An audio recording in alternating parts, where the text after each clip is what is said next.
Capítulo 14. O Tenáculo do Senhor. Como é amável vossa morada, Senhor dos Exércitos! Suspira e desfalece minha alma pelos átrios do Senhor. Exultem meu coração e minha carne pelo Deus vivo. Salmos 84. Só uma coisa peço ao Senhor. Esta ardentemente a solicito: morar na casa de Deus todos os dias de minha vida, para fruir as delícias do Senhor e contemplar seu templo. Salmos 20. Senhor, quem há de morar em vosso tabernáculo? Quem há de residir em vossa montanha sagrada? O que tem as mãos inocentes e o coração puro. Salmos 15. Povos de todas as crenças têm tido seu lugar sagrado de adoração, templo, mesquita ou igreja, onde o devoto possa dirigir-se a seu Deus. Dentro do santuário, com estrutura e objetos de devoção próprios para que a alma se volte para Deus. Na realidade, porém, o encontro com Deus face a face não depende de adoração em lugar determinado, nem de adesão a qualquer cerimonial prescrito. Os ritos praticados são apenas símbolos externos de uma busca íntima de Deus, e nesse sentido, cada símbolo tem profundo significado e elevado alcance. Uma ilustração dessa busca de Deus, repleta de simbologia, é a adoração no tabernáculo do Senhor, minuciosamente descrita no Velho Testamento. O templo hebreu tinha a forma de um paralelogramo de lados norte e sul e extremidades, este e oeste. Compunham-no 3 partes: passo, lugar sagrado e santuário. O passo era franqueado a todos para a adoração. Aí, na parte da entrada, se localizava um braseiro ardente, um grande altar bronzeado em que eram queimadas oferendas voluntariamente trazidas pelo povo. Entre o braseiro e a porta de entrada do templo situava-se um lavatório, construído em mármore, onde os sacerdotes lavavam as mãos e os pés antes de ofertar os sacrifícios ou de entrar no templo. O lugar sagrado era acessível apenas aos sacerdotes. Em uma mesa de madeira, localizada na face norte, ficavam expostas 12 fatias de pão ázimo, divididas em 2 pilhas. Esse pão significava a abundância de Deus e da graça, e semanalmente era substituído. Alguns intérpretes da Bíblia chamavam-lhe pão da presença, símbolo da presença de Deus. O lado oposto do templo, em sentido transversal à mesa, sustinha um candelabro de ouro com 3 ramos de cada lado, de onde pendiam saliências amendoadas que formavam receptáculos para 7 lâmpadas. Nestes, o óleo queimava constantemente. Junto à entrada do sacrário havia um altar dourado de feitio semelhante ao colocado no paço, no qual ardia incenso posto pelo sumo sacerdote, pela manhã e à tarde. No tabernáculo, o lugar mais santo era o sacrário, disposto além do lugar sagrado. Nesse recinto eram depositados símbolos do maior significado para o ritual, e apenas uma vez por ano tinham os sacerdotes permissão para atravessar os sagrados limites. Aí repousava a Arca da Aliança, uma caixa de madeira coberta de ouro, onde, segundo a crença, a presença de Deus podia ser notada, mas apenas os de mãos limpas e coração puro podiam encontrar o caminho da presença. Agora, através da meditação, tentamos alcançar o significado espiritual do simbolismo desse templo de adoração. Comecemos pelo passo. No altar bronzeado, onde eram acolhidos todos os que entravam, os adoradores consumavam o sacrifício, que consistia em integrar às chamas algum objeto material de valor intrínseco, como prova de sinceridade e vontade, de a tudo renunciar na tentativa de alcançar Deus. Tinha o devoto de despojar-se de tudo o que constituísse barreira à sua comunhão com Deus, pronto a lançar no fogo purificador todas as coisas que se tornassem empecilho ao seu progresso. Essa prática simbolizava o sacrifício do senso da personalidade, já que ninguém pode aproximar-se da presença de Deus sem antes abandonar sua fé e confiança nas dependências humanas. Muitos de nós nunca entram num templo, igreja ou lugar sagrado. Contudo, se verdadeiramente desejamos alcançar Deus, um sacrifício terá de ser feito. Qual será ele, neste mundo moderno, se estivermos dispostos a alcançar o sacrário? Qual a barreira que obstrui nosso progresso? Não será a velha prática de adorarmos tantos ídolos, esquecendo o primeiro mandamento? Não adorarás outros deuses ante mim. Os deuses que adoramos hoje não são imagens esculpidas como outrora. Em seu lugar são idolatradas fama, posição, fortuna. Estamos continuamente à procura de alguém ou de alguma coisa para nossa satisfação e esperamos das pessoas amor e gratidão, ao invés de considerar Deus como fonte ou mantermos-nos na crença de que nosso suprimento e segurança dependem de empregos, investimentos e contas bancárias. Não podemos nos aproximar da presença de Deus oprimidos pelo peso de nossas cargas, mesmo que seja o desejo de que Deus interfira em nossos negócios mundanos. Lembrai-vos da Arca da Aliança. Deus está no recesso do templo, e antes de ser atingido, todas as barreiras devem ser removidas. Assim, iniciamos a cerimônia do sacrifício, lançando figuradamente ao braseiro todas as nossas dependências humanas. Devemos renunciar nossa concepção material de riqueza e saúde, sem renunciar a elas. Ao contrário, como esses conceitos humanos são relegados a uma completa dependência de Deus, podem eles permanecer em abundância e harmonia crescentes. Portanto, compreendamos, não é exigido lançar fora nossas posses pessoais. O que deve ser sacrificado é a crença de que a riqueza material constitui nossa garantia. A menos que essa crença seja rejeitada, não podemos realizar nossa integração em Deus. A carência e limitação são experimentadas na proporção em que aceitamos a concepção materialista de que dinheiro é sinônimo de fonte de suprimento. A recíproca é verdadeira. O abastecimento é feito na fonte, mas a fonte é a substância de que o dinheiro é formado, que é a consciência da verdade. A consciência de nossa ligação com Deus. Conscientizando a certeza dessa identidade, não sofreremos mais carência ou limitação, pois essa compreensão é a substância produtora de suprimento. O mesmo princípio de sabedoria ocorre com a saúde. Comumente, a ideia de saúde refere-se a um coração que pulsa novamente, um fígado que segrega a quantidade adequada de bile, pulmões que inalam e exalam ritmicamente, de trato digestivo que assimila e elimina satisfatoriamente, e de outros vários órgãos e partes do corpo que executam suas funções naturais. Deve ser abandonado o conceito de que órgãos e funções sadias constituem saúde. Saúde é a concepção de que Deus é a fonte de toda atividade e substância de toda forma. Deus é a lei em sua criação e essa sabedoria espiritual manifesta-se como saúde. Os conceitos citados de riqueza e saúde são dois entre muitos outros que devem ser eliminados.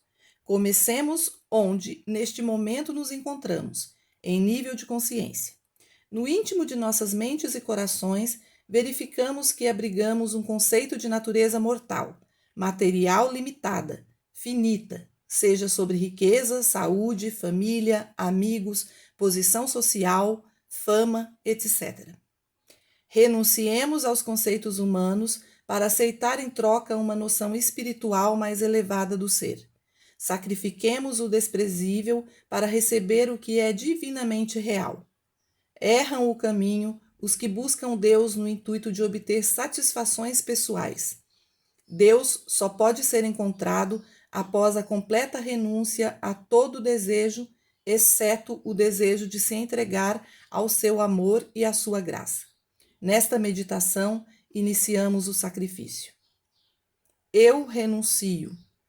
Eu renuncio a todo impedimento, a todo estorvo material e humano, a tudo o que possa se interpor entre mim e Deus. Em tua presença reside a plenitude da vida. Eu renuncio a todo desejo que acalentei a não ser um. Tu és tudo o que busco. Deixa-me ficar em tua presença. Tua graça me basta, apenas a tua graça.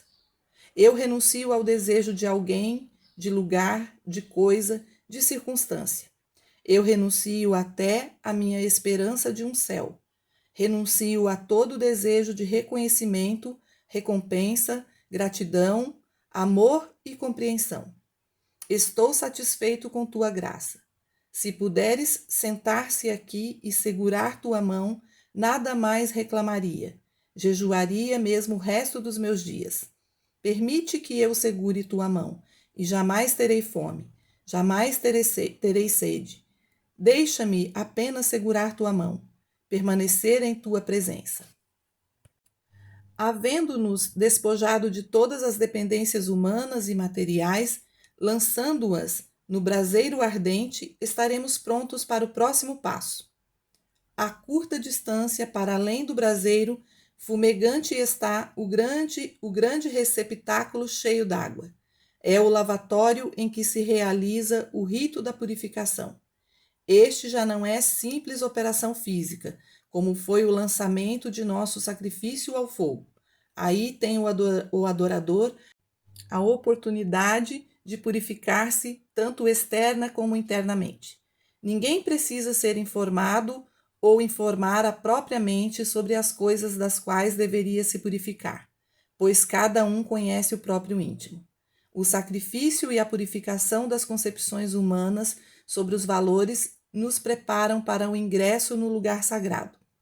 Aí permanecemos frente à mesa do pão, mantido sempre fresco e abundante, não com o propósito de nos banquetear, mas como sinal evidente da onipresença de todos os bens.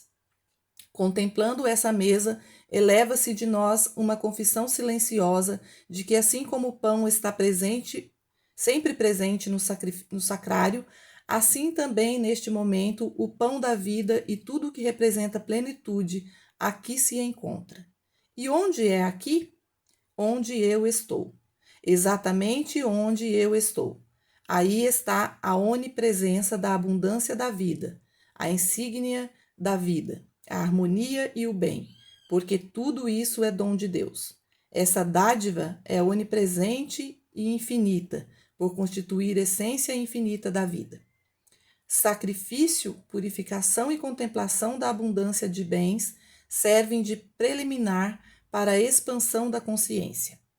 A presença permanente da luz espiritual é representada pelo candelabro de 7 braços, localizado no lado esquerdo do sacrário. Os sacerdotes do templo usavam 7 lâmpadas, porque 7 exprime totalidade. Ante este símbolo de luz espiritual, a luz inextinguível do Cristo começa a interpenetrar a consciência, a invadir nosso ser e gradualmente ou subitamente a consciência desperta para a verdade de que precisamente no lugar onde estamos meditando está a onipresença, a totalidade da sabedoria, da compreensão, da vida espiritual. A luz de Deus, a plena iluminação espiritual, se completa dentro de nós. Nesse momento, permanecendo em meditação, diante desse candelabro 7 vezes iluminado, sentimos a convicção de nossa integração em Deus e permitimos que essa luz flua e se manifeste visivelmente. Passo a passo caminhamos para o santuário, para a presença de Deus. Cada ato da consagração nos aproxima do alvo. Algo mais é exigido, uma prova final de devoção. Dirigimo-nos em ação de graças ao sítio de adoração, simbolizado pelo incenso fumegante, e aí ofertamos nosso louvor e gratidão a Deus pelas inúmeras bênçãos recebidas. Neste lugar sagrado, frente ao santuário, rememoramos nosso progresso desde a entrada no paço. Cada rito de consagração representa um papel peculiar no aperfeiçoamento espiritual. O sacrifício lançado no braseiro ardente, a autopurificação no lavatório, a contemplação nos bens de Deus ante o altar dourado. Executando fielmente cada um desses ritos, encontramo-nos atrás do altar do incenso, ante um véu de neblina que finalmente se rompe, revelando o arco da aliança. Se nossa meditação foi serena, tranquila, elevando-nos à realização de nosso ser divino, de modo que nossos olhos se abram para a realidade espiritual, então contemplamos o grande mistério. A névoa se desvanece, a cortina se descerra, e nos encontramos na presença de Deus, que se anuncia e nos lembra.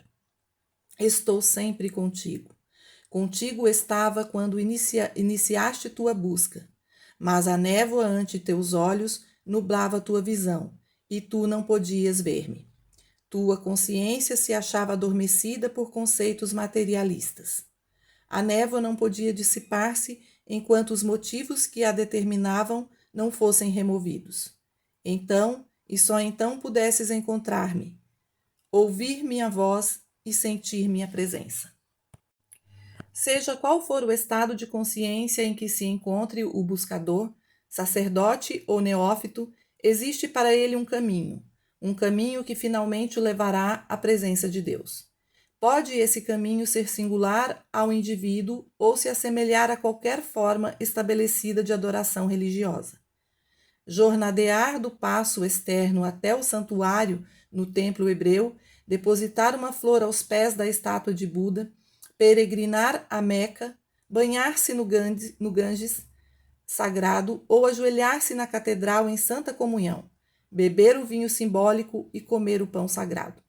Seja qual for a simbologia empregada, será infrutífera enquanto não for discernido o significado da forma. A meditação em que nos empenhamos veste o símbolo da realidade da vida. O ato de sacrifício, purificação e devoção devem ser executados por todo o aspirante, não como cerimonial exigido por regulamento, mas como diante do coração. Poderemos chegar à presença de Deus somente quando o coração clamar e a alma o reverenciar. Ninguém pode atingi-la a não ser em estado de sacralidade. Outrora, somente os sacerdotes eram considerados dignos de ser admitidos no santuário. Hoje, porém, com nosso esclarecimento, qualquer homem ou mulher que tenha compreensão de sua verdadeira identidade é um sacerdote e poderá encontrar o caminho do santuário interior. É sacerdote todo aquele que alcança determinado nível de consciência de Deus. Tal pessoa serve a Deus e é por ele mantido.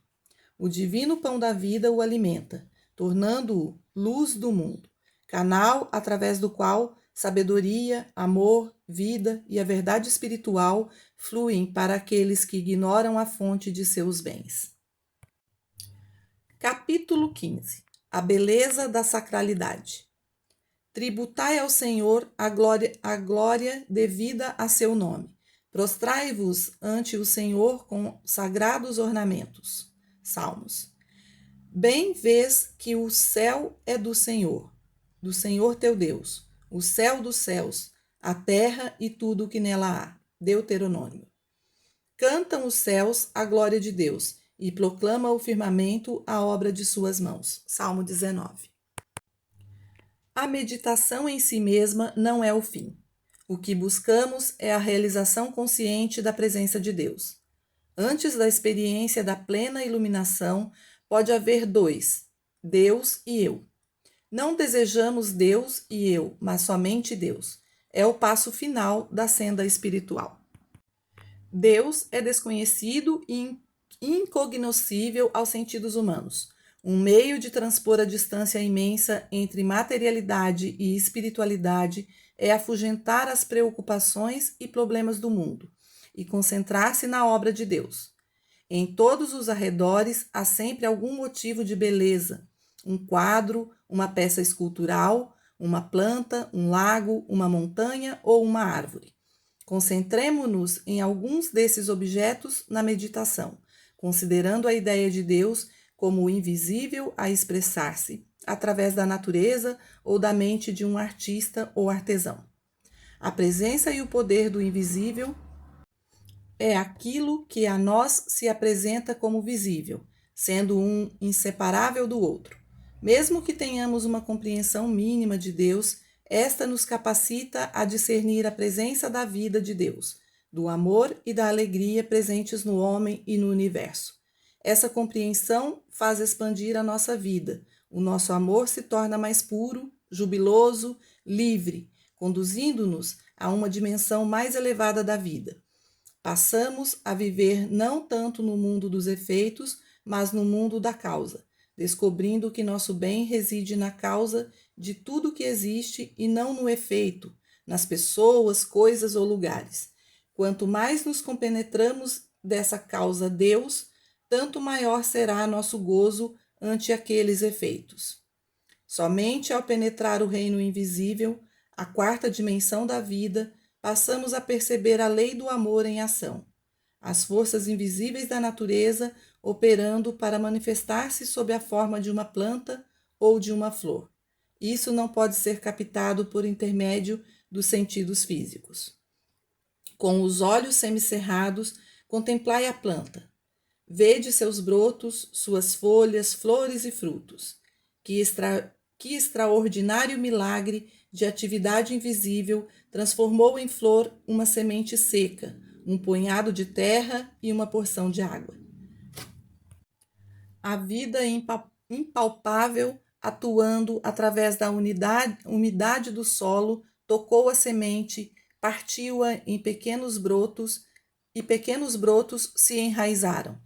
Essa mesma força invisível carreia os elementos da terra, o sustento necessário para que essas raízes se sistematizem e apontem para fora da planta.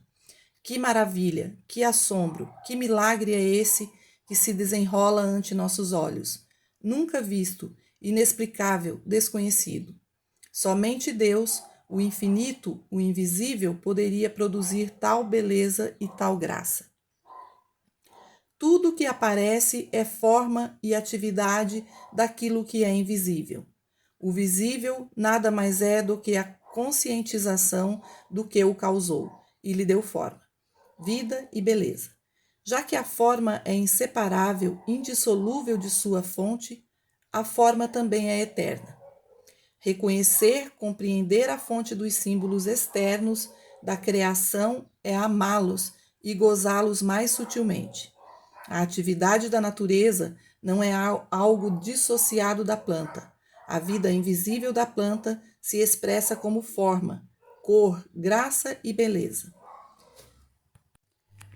Similarmente, a alma, a mente, a perícia de um artista integra-se em um bloco de pedra ou de mármore para criar trabalho artístico de modo que as qualidades do Criador são inseparáveis da figura criada.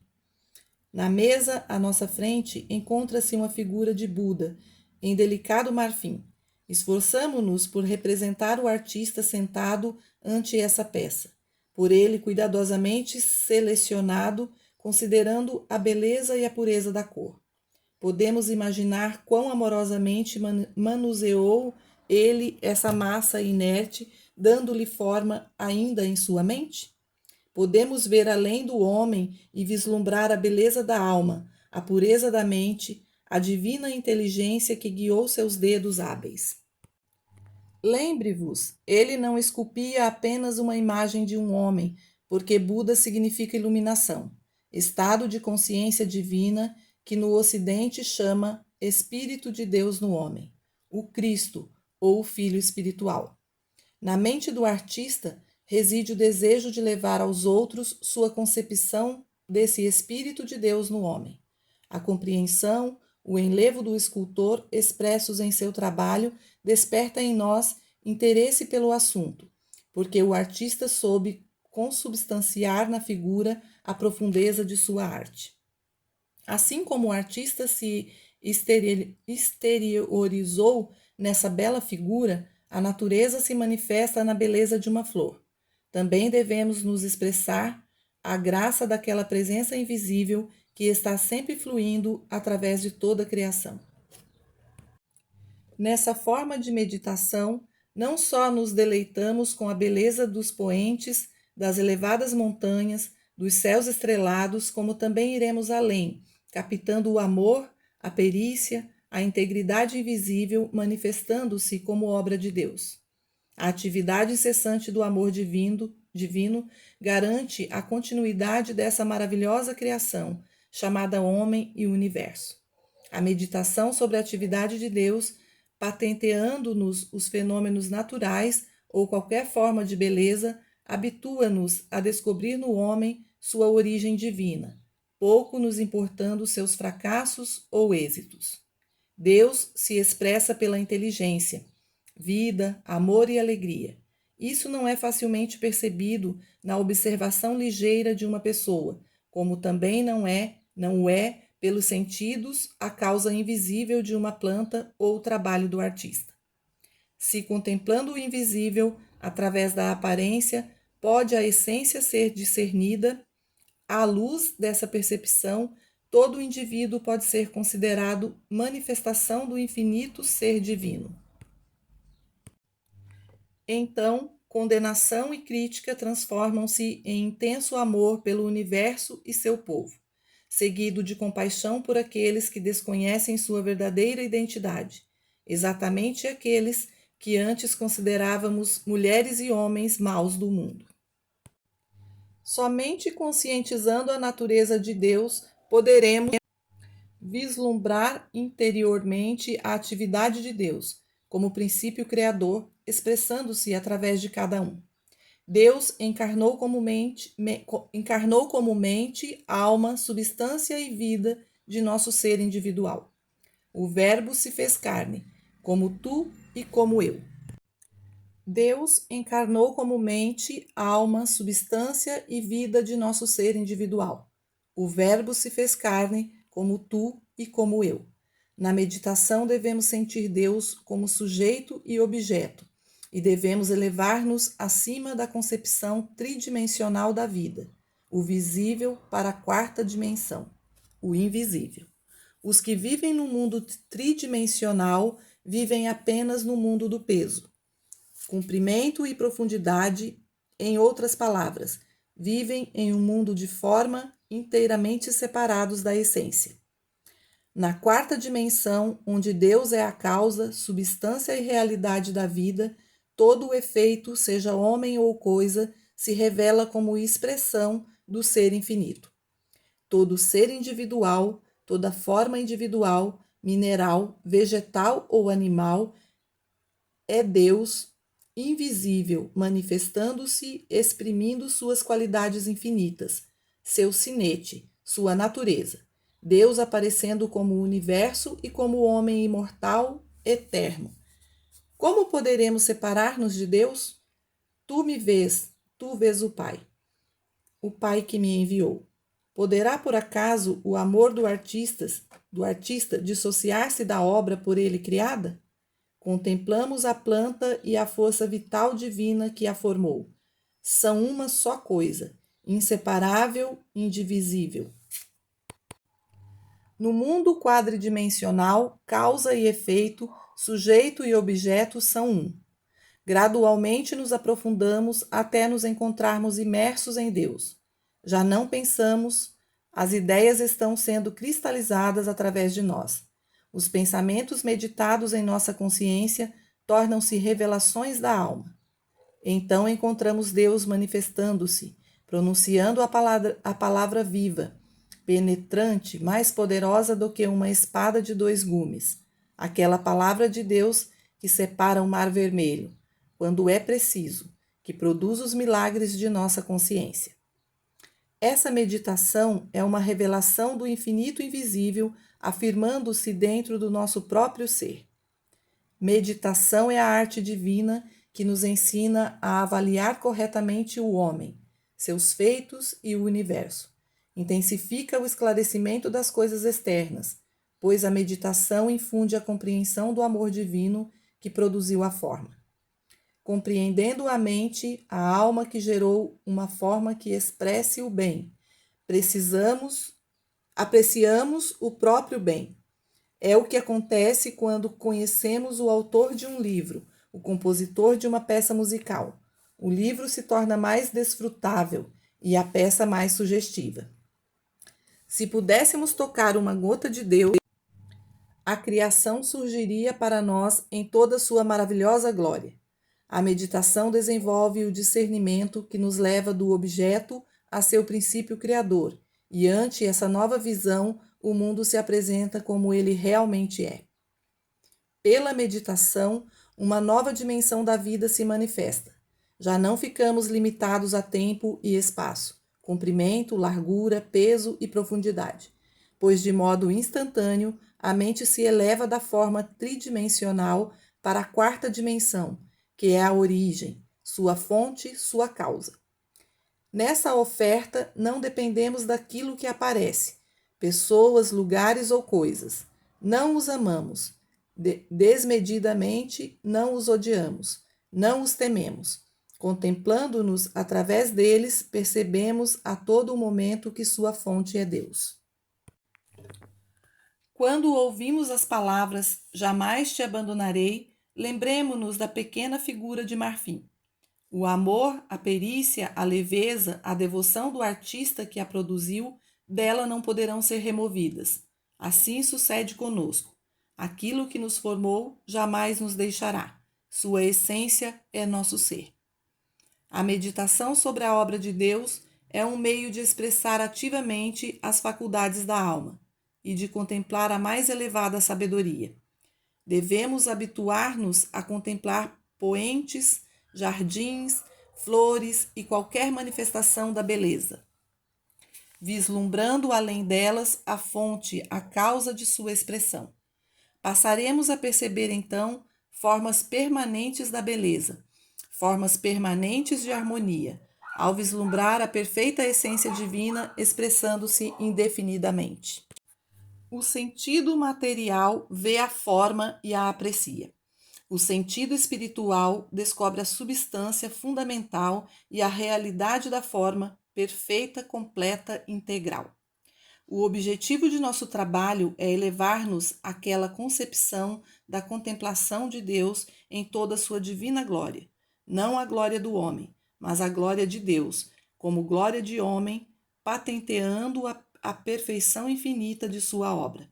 Galgamos um grau de iluminação em que somos capazes de contemplar o mundo de Deus perfeito, harmonioso, completo. Deus manifestando-se em toda a sua glória.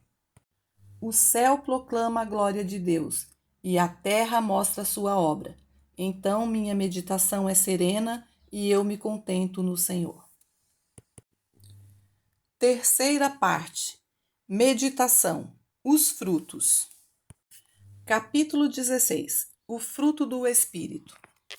Na vida de todo buscador de Deus, chega o momento em que ele sente a presença e, de um modo ou de outro, adquire a certeza dessa presença e desse poder.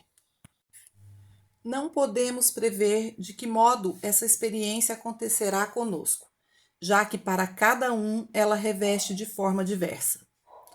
Um fato é indiscutível. Quando ela acontece e a presença do Senhor se realiza, surge a liberdade. Uma imunidade, uma libertação dos pensamentos e coisas deste mundo, de seus temores, dúvidas, cuidados e problemas. No momento exato em que o Espírito do Senhor toca uma pessoa, ela se transforma, passa a compreender o profundo significado do renascimento, do nascer de novo. Ela própria observa grande diferença dentro de si mesma, entre o que ela é e o que era. Essa transformação pode não ser logo percebida externamente. mas pouco a pouco evidencia-se. Às vezes, logo no início, pode evidenciar-se de forma negativa. A perda precede o ganho. Aquele que quiser perder sua vida, ganhá-la-á. A concepção habitual da vida deve ser sacrificada para que a concepção espiritual se firme. Antes que a plena realização dessa nova vida se instale, a ruptura dos antigos modos de viver deve manifestar-se, com relação aos mais variados problemas, sociais, econômicos, físicos. Sobrevém impressão de perda, doação, sacrifício de alguma coisa. Realmente, isso é verdade. A partir do momento em que o Espírito do Senhor tocou uma pessoa, esta não se impressiona mais com aparências externas, nem se perturba, reconhecendo as facticidades como participantes de uma experiência transitória. Os primeiros mártires cristãos que se converteram dos deuses pagãos para o único Deus não pensavam mais de acordo com os padrões humanos. A perseguição de que foram vítimas nada era comparada com a excelsidade de sua missão espiritual. Ao espectador vulgar, parece contrassenso homens dignos serem apedrejados, lançados às feras, queimados em fogueiras. Do ponto de vista humano, assim é, mas quando o Espírito do Senhor toca uma pessoa, passa esta a compreender que, em verdade, nada está sendo desperdiçado, perdido ou sacrificado. O martírio só existe para aqueles que não compreendem. Para o espiritualmente iluminado, ele é o cumprimento de sua experiência, de seu destino espiritual, e o que eles recebem sobrepuja a perda aparente. Hoje, a atitude do homem profano é semelhante à daqueles pagãos de 19 séculos atrás.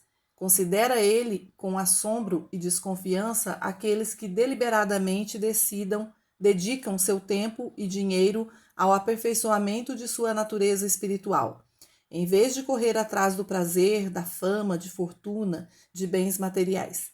Tal escolha, aos olhos profanos, se compara ao sacrifício dos mártires cristãos. Mas, para aquele que vislumbrou a realidade da senda espiritual, sobretudo aquele que teve a experiência crística, sabe que a plenitude interior, o que ele ganhou em qualidade, está acima de qualquer perda quantitativa. Neste mundo só há montanhas e baixadas. Algumas vezes contemplamos o mundo do alto de uma colina e ele se nos afigura tranquilo e bom. Há outros dias em que nos encontramos abalados, desencorajados e até desesperados. Esses períodos não têm significado particular, nem real importância. Eles fazem parte do ciclo rítmico da vida humana. Há sempre um vale entre duas serras. Não é possível escalar a montanha anexa sem passar através do vale existente entre elas. As experiências do vale são simples preparação para as experiências do monte. Em termos bíblicos, nenhum homem pode ganhar a sua vida sem antes perdê-la. É no vale que ele lança de si a carga do ego humano, com seus anseios, necessidades e desejos. Assim, descarregado, está livre para escalar a montanha mais próxima. Prosseguindo a jornada, serão mais longas as experiências na montanha e mais curtas no vale. Isso acontecerá ano após ano, até que seja alcançado um ponto de transição em que as alturas passarão a ser o seu habitat natural. Hoje pode ser esse dia de transição para nós. Daqui a um ano seremos forçados a admitir a transformação progressiva operada em nossa vida. Se decidirmos esquecer aquelas coisas que ficaram para trás e alcançar as que estão à frente, galardão do chamamento de Deus em Cristo Jesus. Nunca mais nos deixaremos impressionar pela concepção humana da vida. Não mais seremos capazes de amar ou de odiar intensamente como antes. Não mais ficaremos pesarosos ou jubilosos com a mesma intensidade ou emoção humana.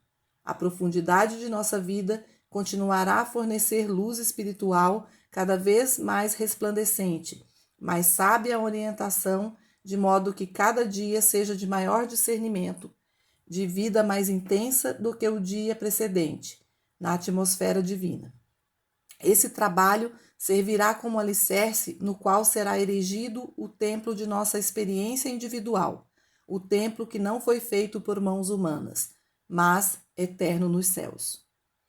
Anos e anos ouvimos falar na beleza do Cristo, do poder do Cristo, da influência curadora do Cristo, o Espírito de Deus dentro de nós.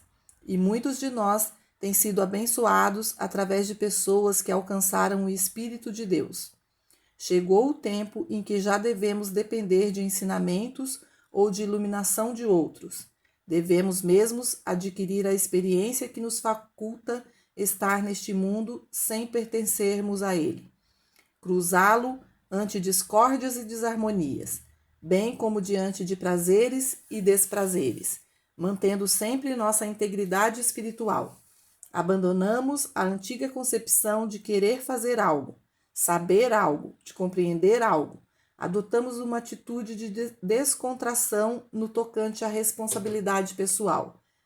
E assim permanecemos tranquilos, quietos na compreensão de que, onde está o Espírito do Senhor, está a libertação. Tornamo-nos espectadores, contemplando Deus a operar em seu universo, reconhecendo o ser transcendente na execução do seu trabalho através de nossa consciência. Algumas pessoas chegaram a ter experiência de Deus sem aparentar sinais externos, por ignorarem o que ela representava. Viveram apenas com sua lembrança, desconhecendo como foi ela alcançada e, sobretudo, como mantê-la.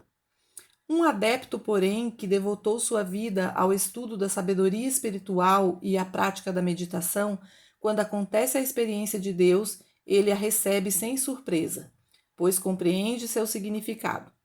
Ainda que ele a aceite jubilosamente como a evidência da graça, sabe que foi alcançada após muito esforço.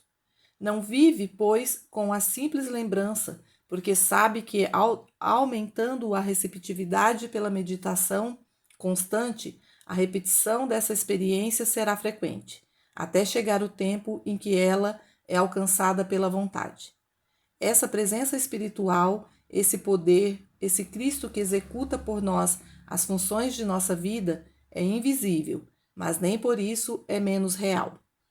Ele se encarrega das funções do nosso corpo, de modo a tornar para nós desnecessário preocupar-nos com suas atividades. O Cristo interno faz tudo o que nos compete fazer, inclusive ao nosso corpo. Gradualmente, à proporção que o Cristo passa a viver nossa vida, vai se diluindo a concepção de um corpo físico ou de atividades corporais. Se fosse necessário cuidar diretamente da circulação do sangue ou da função digestiva, estaríamos vivendo através de meios humanos e não pela palavra que procede da boca de Deus, fonte de energia infinita.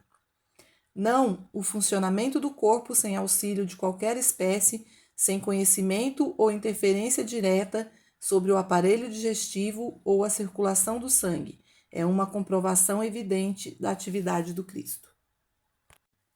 A saúde é de Deus. Assim, não existe minha saúde, tua saúde. Se aceitares este conceito literalmente, veremos acontecer milagres. Deus não é pessoal, não obstante pode ser saúde e riqueza. Falar de minha saúde, tua saúde, é admitir que há graus de saúde, boa ou má. No modo espiritual de viver, isso não acontece, pois só há uma saúde, e essa é Deus. Uma vez que aprendemos o sentido de posse pessoal indicado pelas palavras eu, meu, minha, teremos encontrado o verdadeiro sentido da vida espiritual, universal, impessoal, harmoniosa. Deus expressa sua harmonia através do nosso ser, e essa harmonia pode ser bondade, saúde e nada mais é do que uma atividade, uma lei de Deus. Reconhecendo-o como a essência de todo o bem, tornamo-nos instrumentos para a manifestação da concepção universal do bem. A saúde não depende da digestão, eliminação ou atividade de qualquer órgão do corpo. É uma qualidade divina, depende de Deus. Lembremos-nos disso. O alimento que eu ingiro não tem valor nutritivo, substância ou poder de sustentar ou manter a vida, mas eu, a alma, minha consciência, comunica ao alimento a substância vital, seu valor, seu sustento. Se nos tornarmos conscientes disso, verificaremos que em nossos corpos os alimentos passarão a exercer efeito diverso daquele que até então produziram. Ele faz o que foi dado fazer. Em consequência, a atividade do corpo é desempenhada por aquele que está dentro de nós. Por isso, não nos preocupemos. Ele executa e aperfeiçoa aquilo que a nós concede. Contemplemos Deus manifestando-se como nossa saúde, riqueza, força e vida. Assim acontece todas as fases de nossa experiência humana. Se adotarmos uma nova concepção a respeito da retitude da vida, se as palavras corretas forem proferidas no devido tempo, se os nossos atos externos corresponderem a uma atitude interna de retidão, teremos uma vivência harmoniosa e então sentiremos que cada fase de nossa experiência é o resultado direto da atividade do Cristo. Não precisamos nos preocupar. Ele, o Cristo, faz tudo antes mesmo que tenhamos alguma consciência do que está acontecendo. Ele, o Cristo, é a atividade do corpo, da bolsa, das relações, das relações com nossos semelhantes. A presença vai à nossa frente para endireitar os caminhos tortuosos e preparar um lugar para nós. A presença faz tudo por nós e nesse plano de existência passamos a viver como testemunhas contemplativas. Há inúmeras passagens bíblicas que revelam a importância de confiar no Senhor, de ser um contemplador da vida. Isso não significa sentar-se negligentemente e nada fazer. Ao contrário, quanto mais alguém confia no Senhor, tanto mais ele contempla Deus operando nele, através dele e como ele, tanto mais ativo se torna. Como contempladores, executamos as tarefas que requerem nossa atenção e que estão ao alcance das nossas mãos. Se tivermos uma causa a cuidar, cuidemos dela. Se nos for entregue a direção de um negócio, dirijamo-lo. Se tivermos direitos a reclamar, reclamemos. Porém, mergulharemos em nossas atividades com a seguinte atitude: confio no Senhor, observo o que o Pai me dá para fazer. Mantemo-nos assim em tal estado de receptividade que a qualquer momento estaremos prontos para alterar os planos que propomos executar e seguir o plano divino. Há deveres a serem executados, obrigações a serem cumpridas em todos os dias de nossa vida. O que nos for dado fazer deve ser feito. Sendo um contemplador, descobriremos que há uma orientação divina, um poder divino que nos guia. Esse é o estado de consciência atingido por Paulo. Não sou eu que vivo, é o Cristo que vive em mim. É como se Paulo, o homem, se afastasse para um lado, dizendo: Cristo está em mim, está aqui, está atuando em mim, através de mim, como eu mesmo. Ele vive a minha vida por mim. Essa é a atitude que mantemos como contemplador, quase como se disséssemos: na realidade não estou vivendo minha vida. Observo o Pai a viver sua vida através de mim. Esse é o modo ideal de viver a senda espiritual da vida, senda na qual encontramos o mínimo de obstáculos, de dificuldades, de incompreensões. Há sempre uma presença, o infinito invisível que vai à nossa frente, endireitando os caminhos tortuosos, todas as minúcias de nossas experiências. É somente quando eu penso, eu digo, eu faço coisas que o resultado pode ser prejudicial. Nossa relutância em aguardar o tempo necessário, longo que seja, para que Ele tome conta de nós é o motivo de nossa frustração. Muitos não têm paciência de esperar até o momento em que a decisão se impõe. Insistem em saber a resposta adiantadamente, um dia, uma semana, um mês antes. Querem saber o que acontece em todos os lugares. Querem saber hoje o que vai acontecer na próxima semana, no mês próximo, que decisão tomar para o próximo ano, em vez de aguardar o momento em que a decisão é exigida e deixar que Deus ponha a palavra em sua boca e lhe revele a atitude a tomar. Um dia o maná cai, dia a dia para cada um deles, sabedoria, guia, orientação nos são conferidos. Nem sempre Deus nos adverte uma semana antes. A orientação é recebida quando dela necessitamos. Adquirimos o hábito da impaciência e, em consequência, em vez de esperarmos que se manifeste a decisão de Deus, nós nos intrometemos e, temerosos de efeitos possivelmente desafortunados, precipitamo-nos e agimos baseados em nosso melhor julgamento humano.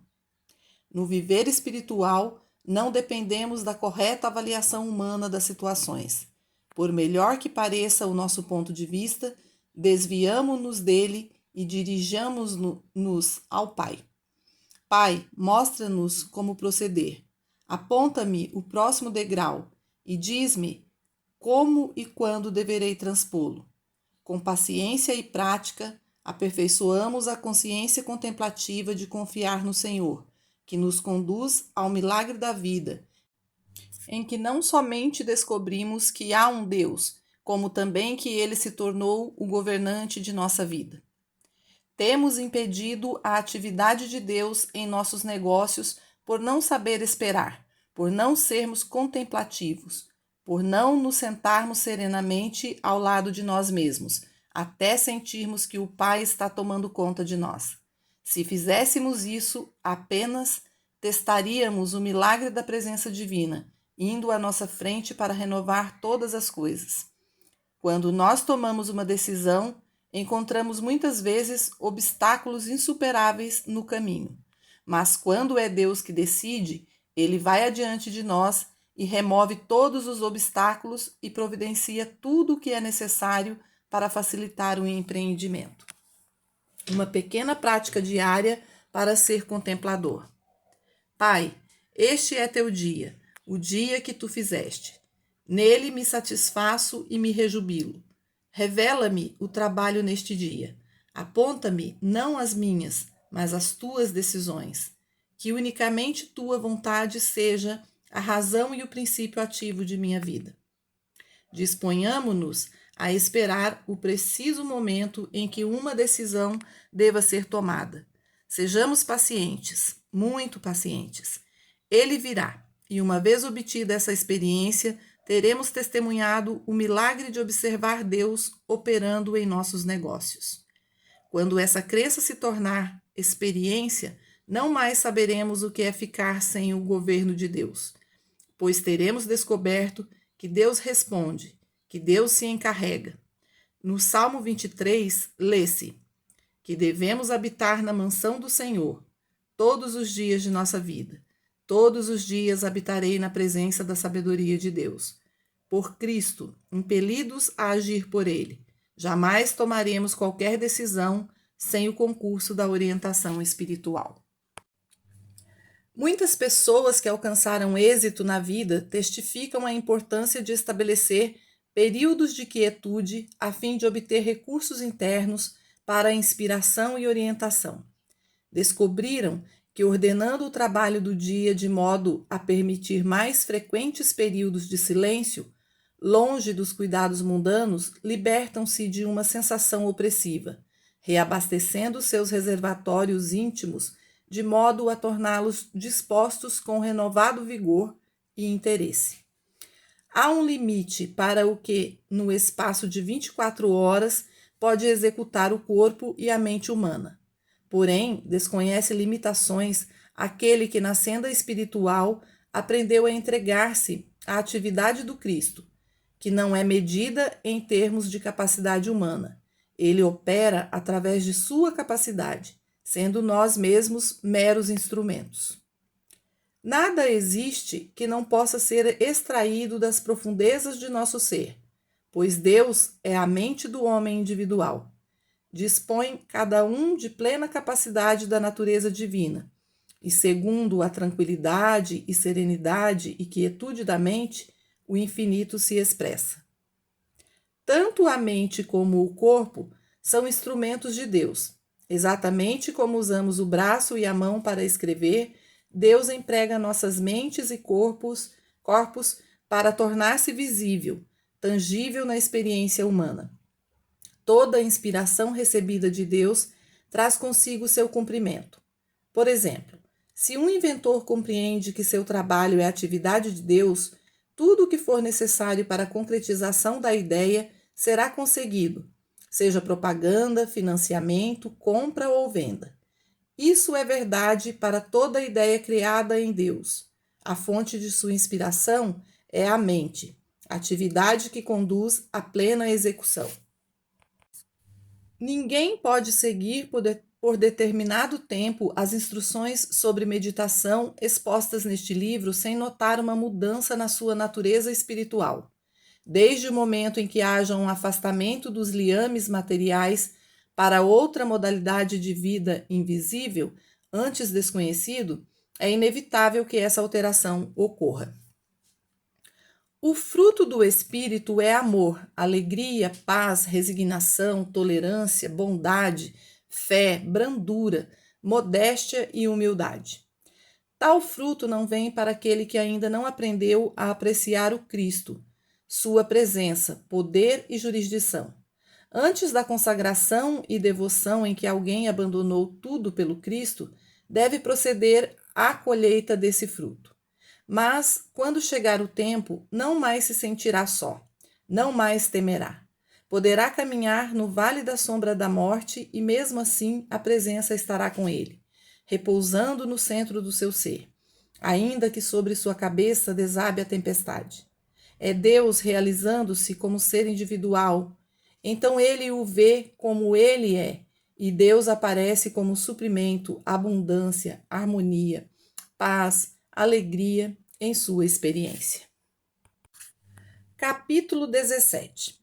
Iluminação, comunhão, união. A meditação conduz à iluminação, que se torna comunhão e, por fim, união.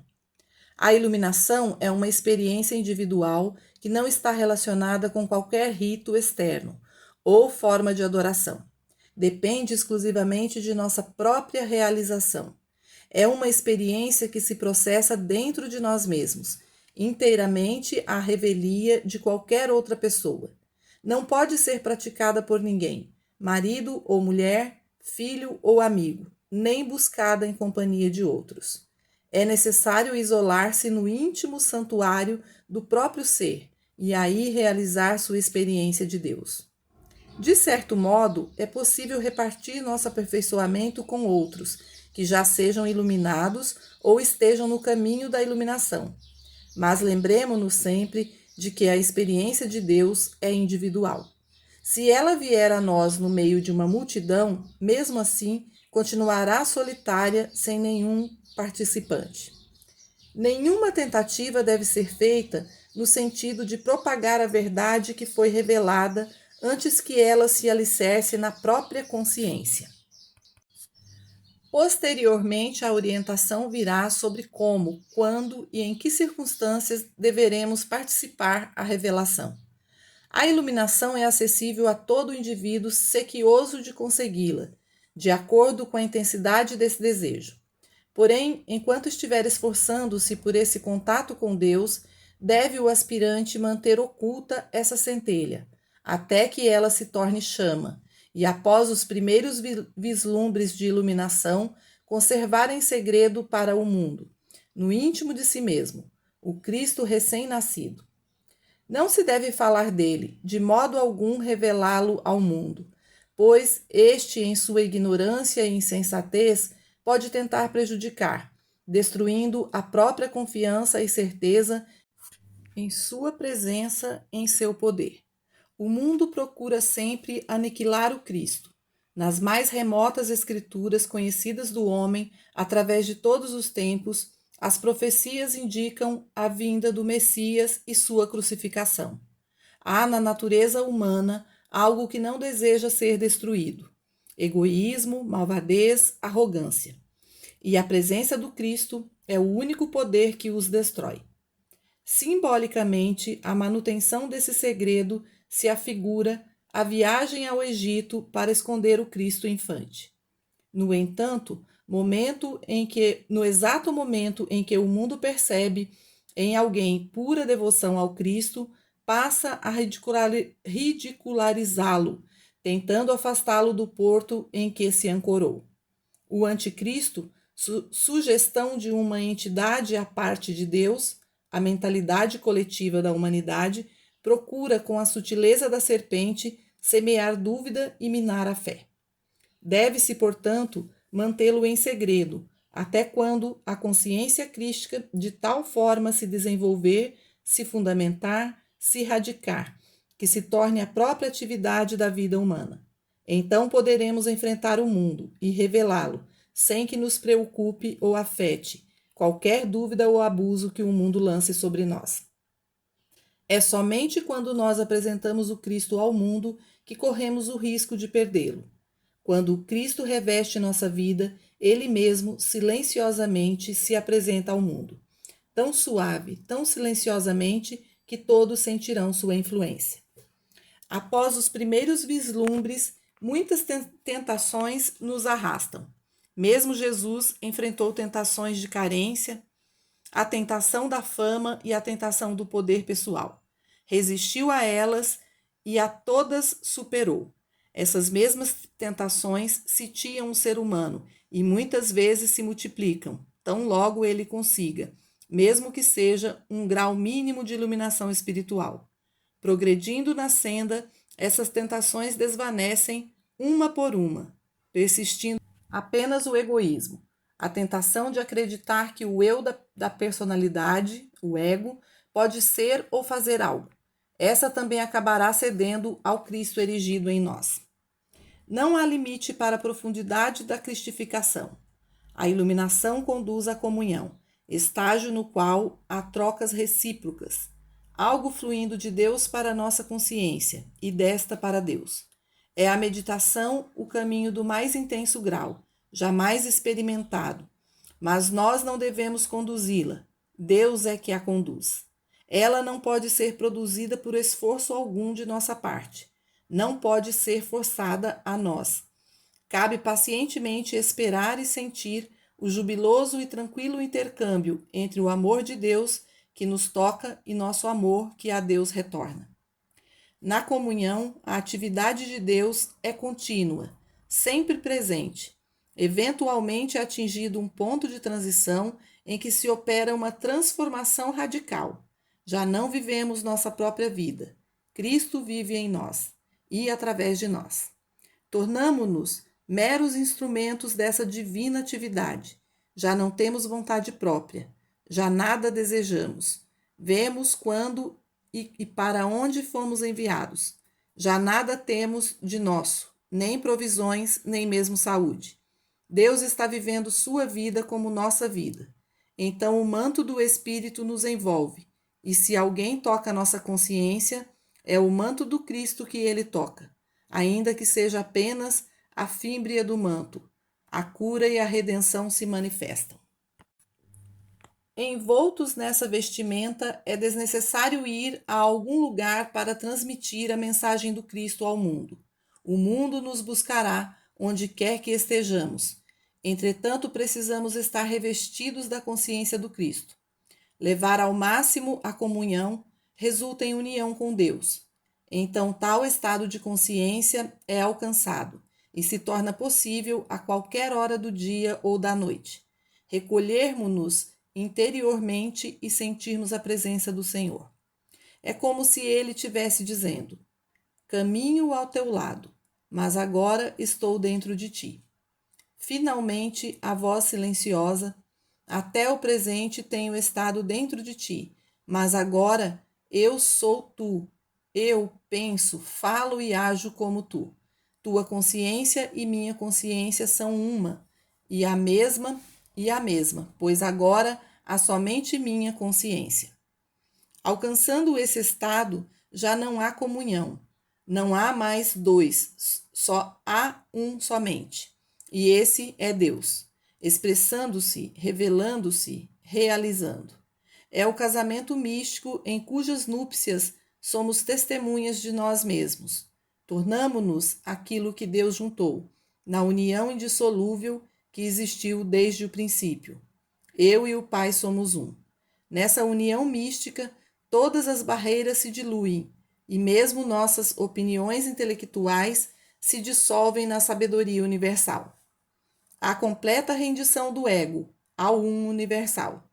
Tudo o que tenho é vosso. Minhas mãos, a totalidade de meu coração, de meu corpo, não necessito de nada nem de ninguém. Dentro de mim está tudo o que eu preciso: pão, água e vinho. Esse é o nível da experiência espiritual. No Canto de Salomão, esta experiência é descrita quase como se fora um amor humano, o que absolutamente não é. Na comunhão, sentimos nosso amor fluindo para Deus e o amor de Deus fluindo em nós, como transborda o amor materno sobre seu amado filho. Tudo termina com a união. Então já não existe eu, há apenas Deus, e ao contemplarmos o mundo, vemos somente o que Deus vê. Sentimos o que Deus sente, pois não há outra consciência, não há tu, não há eu, há apenas Deus. Esses momentos de união são de valor inestimável. São poucos esses momentos preciosos e revelam o mundo como ele é. Se alguém consegue experimentá-los uma vez, poderá experimentá-los sempre. É necessário somente encontrar o caminho. Dias virão em que a terra ficará tão plena da presença do Senhor que desaparecerá a lembrança desse período de materialidade. A iluminação dissolverá toda sombra criada pelo ego personal, entre o sol divino e a luminosidade de seus raios. Sobrevindo a iluminação, já não mais necessitamos dos objetos do mundo circunjacente, pois tudo e todos se tornam parte de nosso ser. Desaparece para sempre a inquietação, porque Deus vive a nossa vida e nos transformamos em simples espectadores, observando sua realização que se apresenta como nossa experiência. No silêncio de nossa consciência é que se expressa o poder criador de Deus. Tudo o que houver de bom para nós, onde quer que esteja no universo, se encaminhará para nós. É a bondade de Deus que através de nós flui para o mundo. Já não teremos mais bens pessoais, desvanecendo-se o sentimento de posse, de aquisição e de poder pessoal. Em seu lugar, envolve-nos a totalidade, a abundância de Deus em sua infinita plenitude. A glória de Deus se revela em nossa vida como nossa vida. Essa plenitude então se manifesta como harmonia em nosso relacionamento, satisfação nos negócios, resplendor em nosso semblante e vigor em nosso corpo. Todo júbilo que se exterioriza do nosso ser é um testemunho silencioso do poder do eu. Capítulo 18. Um círculo de messianismo. Nos tempos modernos, é razoável esperar que haja muitas pessoas de tal modo dedicadas à via crística que suas próprias vidas se desenvolvam num contato espiritual permanente. Será concebível um grande grupo de adeptos ou ardentes aspirantes à senda espiritual, que sinceramente aceitem a hipótese de que por eles mesmos nada são e que Deus é tudo? Será possível encontrar-se no mundo uma pleiade de indivíduos que tenham alcançado o nível de consciência em que as suas vidas passam a ser vividas pelo Espírito? Tal pleiade serviria de padrão para o mundo inteiro. Sempre têm surgido indivíduos que isoladamente conseguiram a graça do Cristo, mas em nenhum período da história do mundo foi essa conscientização alcançada e mantida por grupos. É que até o presente não foi encontrada nenhuma fórmula efetiva capaz de transmitir a consciência crística às multidões. Jesus ensinou a verdade a 12 discípulos e mais 3 ou 4 aptos para entendê-la. Buda ministrou ensinamento da verdade a vários adeptos, mas apenas 2 o compreenderam. E entre os discípulos de Lao Tse, só um correspondeu. Hoje, a sabedoria está alvorecendo na consciência humana. Ouve, ó Israel, o Senhor nosso Deus é um. Esse preceito de unidade é o antigo segredo dos místicos, revelado através dos grandes faróis espirituais do mundo, nas mais diversas épocas. É isso que nos capacita a compreender a autorrealização. Se eu estou no Pai e o Pai está em mim, então tu estás em mim e eu estou em ti. E estamos todos no Pai, unidos em uma só consciência. No mundo atual, não obstante as diversas formas de adoração religiosa existentes, os adeptos de qualquer crença devem estar aptos para aderir a essa antiga ciência de unidade. Esse ensinamento é universal e de modo algum interfere em nossa maneira habitual de adorar a Deus. Na realidade, não há separação entre teu ensinamento e meu ensinamento. O que há é o Espírito de Deus interpenetrando a consciência receptiva. O Espírito de Deus opera através de mim para a tua libertação e através de ti para a minha, uma vez que somos um só em Cristo. Em matéria de preceitos religiosos, o mundo tem avançado, desde os remotos dias de Jesus, Buda, Lao Tse. Porém, a maior parte desses ensinamentos tem constituído apenas mera especulação no reino do intelecto. De algum modo, se em qualquer lugar houver um grupo que esteja vivenciando a vida crística, esta terá de se manifestar, mesmo sem falar sobre a verdade, mesmo sem ministrar aulas sobre a verdade.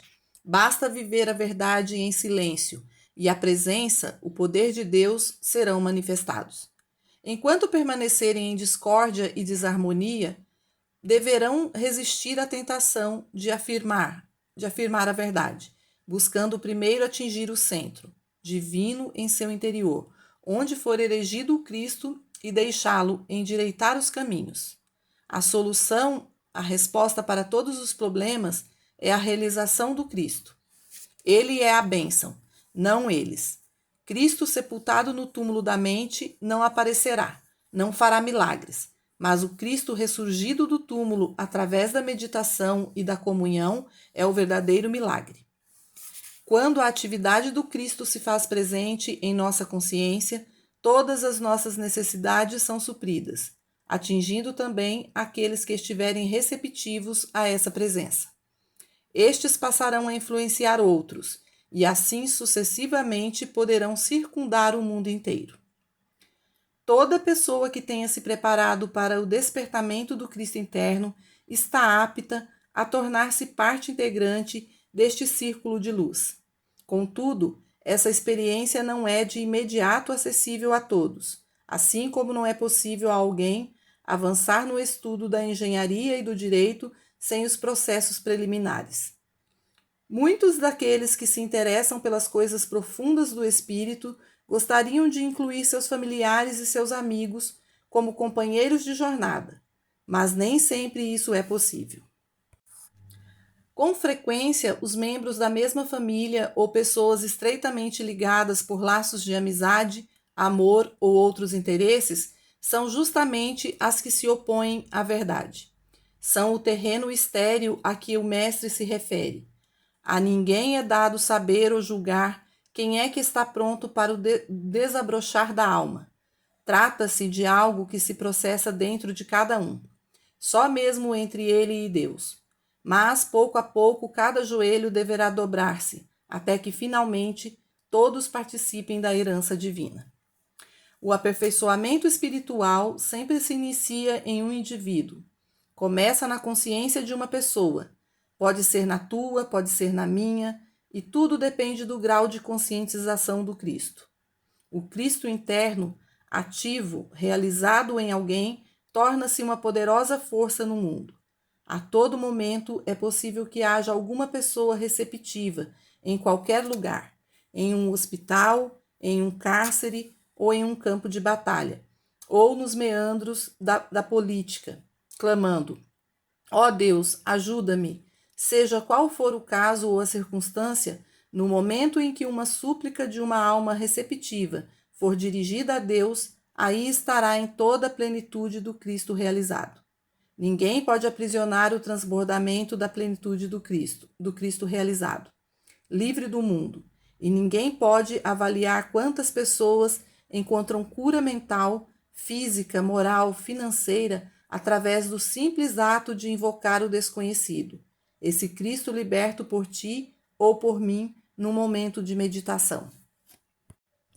Essa é a razão pela qual sempre peço aos nossos adeptos do caminho infinito para que reservem um período de tempo diariamente para a meditação. Que esse período de tempo seja dedicado inteiramente a Deus, não para eles, suas famílias, seus negócios ou seus clientes, mas exclusivamente para Deus. Em outras palavras, reservemos para Deus um período de meditação no qual o buscamos de mãos limpas. Pai, nada busco. Venho a ti com o mesmo espírito com que iria a minha mãe, em condição de agasalhar-me para a comunhão do amor.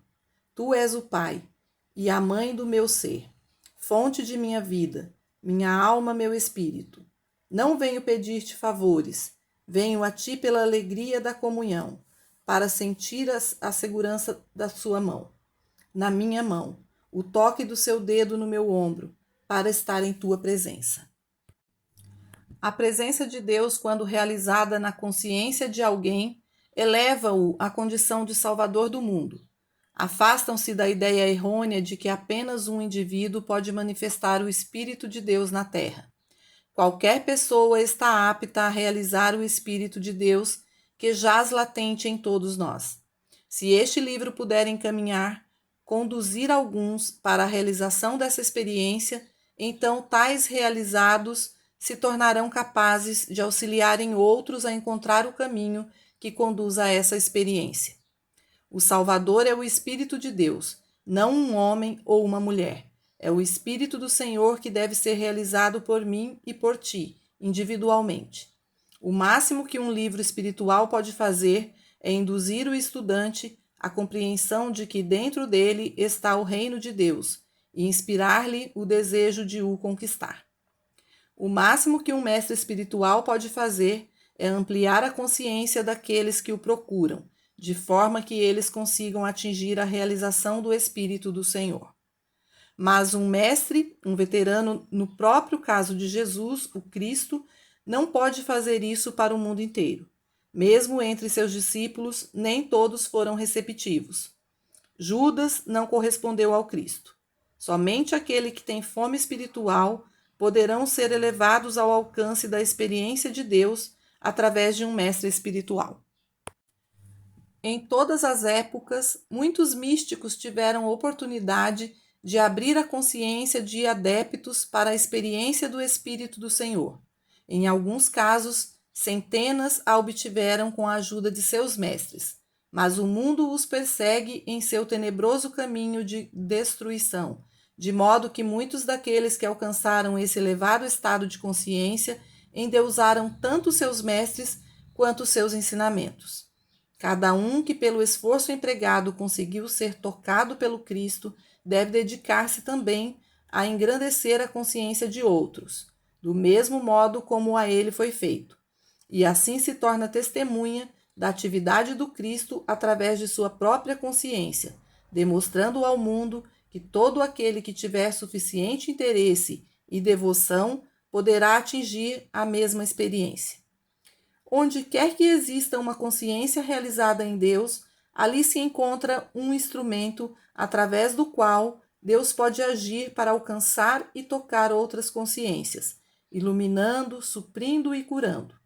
Do mesmo modo, quando na meditação estiveres em sintonia com o infinito invisível, Cristo utilizará como canal tua consciência para influenciar as vidas de outros, despertando também suas consciências e melhorando suas condições. A atividade do Cristo flui para onde quer que haja uma consciência humana receptiva pela graça de Deus. Dias virão em que no mundo inteiro haverá um círculo de sabedoria espiritual, formado pela consciência crítica de mestres e adeptos. Então o mundo será elevado, não de um por um, mas aos milhões. E se qualquer um buscar iluminação, será suficiente focalizar sua consciência na de um dos membros do círculo de almas iluminadas. Quando a consciência se liberta pela meditação individual, não sofre mais as limitações de tempo e espaço, de modo que todo aquele que no mundo a toque, dela poderá participar. A iluminação dissolve todos os laços materiais e une todos os homens com as cadeias douradas da compreensão espiritual. Reconhece a liderança do Cristo, não segue ritual ou regra, mas pratica o amor divino, impessoal, universal. Não pratica outra adoração, além da chama interior sempre acesa no relicário do Espírito. Esta união é o estado livre da fraternidade espiritual. Somos um universo unido, sem limites físicos, em divino serviço a Deus, sem credos nem rituais. Caminho sem medo, iluminado pela graça.